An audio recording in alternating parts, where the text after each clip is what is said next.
भारत लगातार अपनी शक्तियों में इजाफा कर रहा है और भारत की इस ताकत का दुनिया लोहा भी मान रही है। भारत अब एक और शक्ति दरअसल अर्जित करने जा रहा है।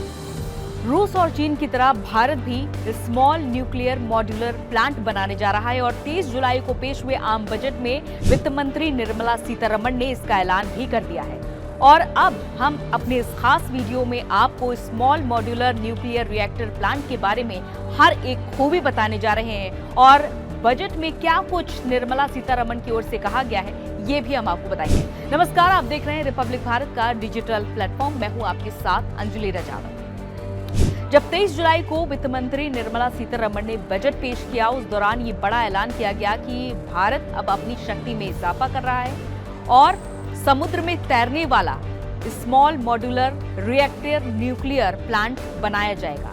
इसके लिए 3 खास बातें क्या हैं, चलिए वो हम आपको बताते हैं। दरअसल बजट भाषण में वित्त मंत्री निर्मला सीतारमण ने कहा कि न्यूक्लियर एनर्जी भारत में अहम रोल निभाएगा। इसके लिए 3 खास अहम बातें भी उन्होंने बताई। सबसे पहली बात कि प्राइवेट कंपनियों के साथ मिलकर इस मॉड्यूलर को तैयार किया जा रहा है और इसके लिए रूस जैसे देश इस मॉड्यूलर को बनाने के लिए अपनी टेक्नोलॉजी शेयर कर रहे हैं। तो इस सरकार न्यूक्लियर एनर्जी के क्षेत्र में रिसर्च और डेवलपमेंट को बढ़ावा देने के लिए 1 लाख करोड़ रुपए भी खर्च करेगी। परमाणु ऊर्जा के जरिए ज्यादा से ज्यादा बिजली तैयार करने के लक्ष्य पर सरकार काम करेगी। अब आपको बताते हैं कि दुनिया भर में पावर प्लांट कितनी तरह के होते हैं। दुनिया भर में न्यूक्लियर पावर प्लांट आमतौर पर 3 तरह के होते हैं: micro nuclear power plant, small nuclear power plant और सामान्य nuclear power plant. Small modular reactor nuclear power plant को सामान्य भाषा में फ्लोटिंग न्यूक्लियर पावर प्लांट भी कहा जाता है, क्योंकि इसे आसानी से एक से दूसरी जगह ले जाया जा सकता है। इसमें लगाने वाला मॉड्यूलर आमतौर पर बड़े न्यूक्लियर पावर प्लांट के मॉड्यूलर से काफी छोटा होता है। रूस के एग्जाम्पल से समझिए। दुनिया के कितने देश ऐसा न्यूक्लियर पावर प्लांट बना चुके हैं? दुनिया में सिर्फ 2 देश ही ऐसे हैं जहां इस तरह के न्यूक्लियर पावर प्लांट ऑपरेशनल हैं। पहला रूस का लोमोनोसोव, दूसरा चीन का HTRPM न्यूक्लियर प्लांट। रूस का प्लांट 300 MW तो चीन का 210 MW तक बिजली रोजाना पैदा करता है। इसके अलावा अर्जेंटीना, साउथ कोरिया और अमेरिका ऐसे देश हैं जहां इस टेक्नोलॉजी पर काम चल रहा है।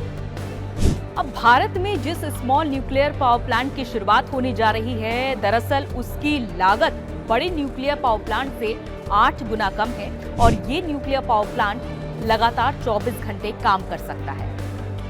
इसे समुद्र के पहाड़ी इलाकों में भी तैनात किया जा सकता है। भारत के दक्षिणी इलाके जैसे कि अंडमान निकोबार द्वीप समूह में आज भी बिजली जनरेटर से सप्लाई होती है। अंडमान में भारतीय सेना की इकलौती त्रिस्तरीय कमांड है, उसे भी बिजली के लिए जनरेटर का सहारा लेना पड़ता है। तो इन जगहों पर बिजली सप्लाई के लिए इस तरह के पावर प्लांट मददगार साबित होंगे। तो होप करते हैं आपको इस तरह की जानकारी महत्वपूर्ण लगी होगी और इस तरह की तमाम जानकारी के लिए और बड़ी खबरों के लिए बने रहिए रिपब्लिक भारत के डिजिटल प्लेटफॉर्म पर।